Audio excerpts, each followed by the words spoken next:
कहते हैं कि जिस दोस्ती की शुरुआत से पहले ही कोई शर्त या फिर कंडीशन रख दी जाए तो वो दोस्ती चाइना के सामान की तरह होती है।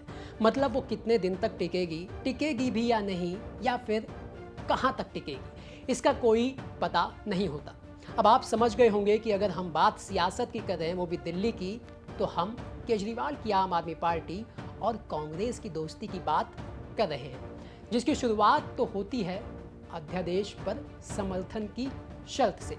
जिसके बाद आपने बीते दिनों ये भी देखा होगा कि लोकसभा चुनाव को लेकर राहुल गांधी और कांग्रेस अध्यक्ष मल्लिकार्जुन खड़गे दिल्ली में दिल्ली कांग्रेस के नेताओं की बैठक बुलाते हैं, और बैठक के बाद अलका लांबा मीडिया में ये बयान दे देती हैं कि कांग्रेस को दिल्ली की 7 सीटों पर तैयारी करने के लिए कहा गया है। किसने कहा? कांग्रेस आलाकमान ने। इसी बयान के बाद दिल्ली के साथ साथ देश की सियासत, और देश की सियासत के साथ साथ इंडिया अलायंस के खेमे में भी एक अलग तरह की सियासत शुरू हो जाती है, और उस सियासत के साथ अटकलों का बाजार भी काफ़ी गर्म हो जाता है। अटकलें ये लगाई जाती हैं कि क्या ये इंडिया अलायंस में पड़ी पहली फूट है? क्या कांग्रेस और केजरीवाल की दोस्ती में दरार पड़नी शुरू हो गई है? आखिर क्या है कांग्रेस और केजरीवाल की लड़ाई के पीछे की असली वजह? ये सब आपको बताएंगे इस वीडियो में। नमस्ते, मेरा नाम दिनेश है और आप दिल्ली तक देख रहे हैं। देखिए, कांग्रेस और केजरीवाल की लड़ाई की तो वैसे तमाम वजहें हैं, लेकिन दिल्ली में लोकसभा चुनाव को लेकर जो सबसे बड़ी वजह मानी जा रही है वो है सीट शेयरिंग। वो कैसे, ये हम आपको सिलसिलेवार तरीके से अब समझाने वाले हैं। देखिए, आपको याद होगा कि बीते कई महीनों पहले सौरभ भारद्वाज ने एक बयान दिया था, जिसमें उन्होंने कहा था कि अगर कांग्रेस पंजाब और दिल्ली छोड़ देती है, यानी वहाँ चुनाव नहीं लड़ती, तो हम भी राजस्थान, मध्य प्रदेश और छत्तीसगढ़, जहाँ कांग्रेस की चुनावी ज़मीन या फिर सियासी ज़मीन कह लें तो वो काफ़ी ज़्यादा मजबूत है, वहाँ हम भी चुनाव नहीं लड़ेंगे। आपको ये भी याद होगा कि इंडिया अलायंस की पटना और बेंगलुरु वाली बैठक, यानी दोनों बैठकों में अरविंद केजरीवाल ने सीट शेयरिंग वाले फॉर्मूले को डिस्कस करने पर बहुत ज़्यादा जोर दिया था, लेकिन वहाँ कोई बात नहीं हुई, कोई बात सीट शेयरिंग वाले फॉर्मूले को लेकर नहीं डिस्कस हो पाई। अब यही सीट शेयरिंग यानी कांग्रेस और केजरीवाल के बीच दरार की वजह बन रही है। वो कैसे, इसे समझिए। दरअसल राहुल गांधी ने दिल्ली कांग्रेस की बैठक में 2019 के चुनाव में कांग्रेस का जो परफॉर्मेंस रहा उसका एक एनालिसिस किया, यानी एक बारीकी से उसका परीक्षण किया, जिसके बाद उन्होंने मीटिंग में ये कह दिया कि अगर कांग्रेस दिल्ली में थोड़ी और ज़्यादा मेहनत करे तो कांग्रेस दिल्ली में नंबर 1 पर पहुंच सकती है। अब इससे पहले हम आगे बढ़ें तो आपको बता दें कि 2019 के परफॉर्मेंस के आधार पर राहुल गांधी ने जिन सभी 7 सीटों को जीतने का अपने नेताओं को मूल मंत्र दिया, ज़रा कांग्रेस के उस परफॉर्मेंस पर नज़र डालना वाजिब हो जाता है, लाजमी हो जाता है।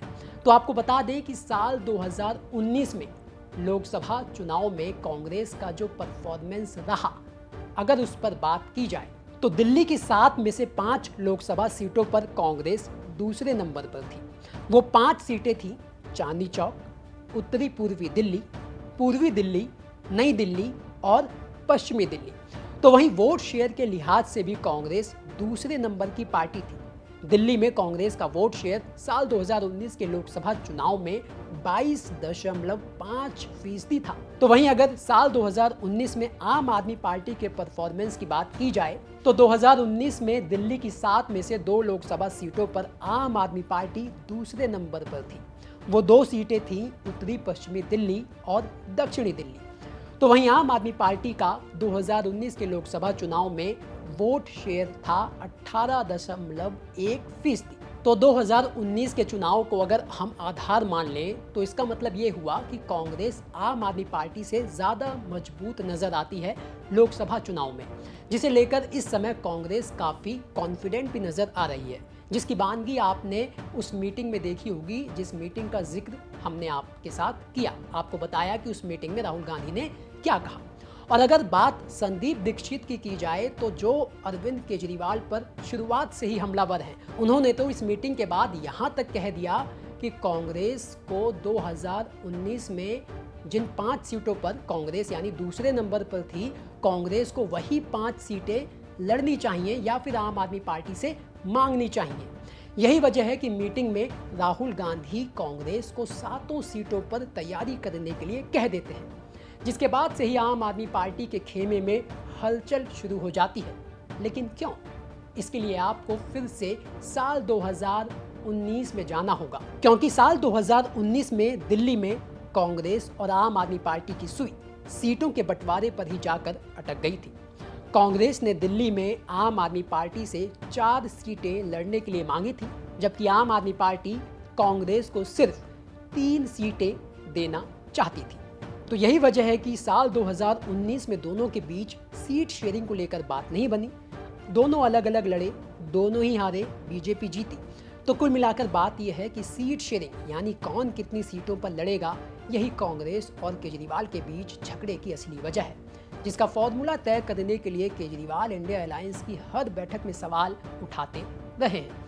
ऐसे में इंडिया अलायंस की तीसरी बैठक से पहले कांग्रेस का दिल्ली में 7 सीटों पर चुनाव लड़ने की तैयारी का ऐलान कर देना, फिर दोनों तरफ से बयानबाजी का शुरू हो जाना, फिर इसी बीच केजरीवाल का छत्तीसगढ़ में चुनावी रैली के लिए चले जाना, कहीं ना कहीं ये दिखाता है कि कांग्रेस और केजरीवाल दोनों ही दिल्ली में बड़े भाई की भूमिका अदा करने की जोर आजमाइश शुरू कर चुके हैं। एक तरफ कांग्रेस है कि 2019 के चुनावों को आधार बनाकर दिल्ली में ज्यादा से ज्यादा सीटों पर कब्जा करने की गोटी सेट करने में लगी हुई है, तो वहीं अरविंद केजरीवाल हैं जो कि दिल्ली के विधानसभा चुनावों में लगातार कांग्रेस का खाता नहीं खुलने दे रहे हैं और एक बार फिर निगम की सत्ता में काबिज बीजेपी का सुपड़ा साफ कर वो सत्ता हथिया कर ये साबित कर चुके हैं कि बीजेपी को हराने की कुव्वत अरविंद केजरीवाल रखते हैं। इन दोनों ही बातों से आम आदमी पार्टी ये साबित करना चाहेगी कि दिल्ली में आम आदमी पार्टी के जनाधार के आगे बाकी पार्टियां बौनी हैं। खैर,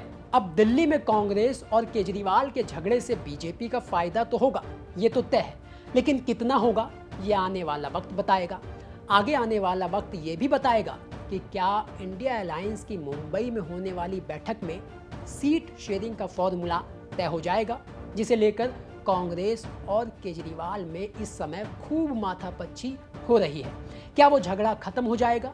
ये सारे वो सवाल हैं जिनके जवाब भविष्य के गर्भ में छुपे हैं। वैसे आपको क्या लगता है कि दिल्ली में किसे कितनी सीटों पर लड़ना चाहिए? कौन किसे कितनी सीटें देगा? ये फुटबॉल कब तक चलती रहेगी? अपनी राय हमें कमेंट करके ज़रूर बताइएगा। ऐसी और खबरें देखने के लिए आप लगातार देखते रहें दिल्ली तक।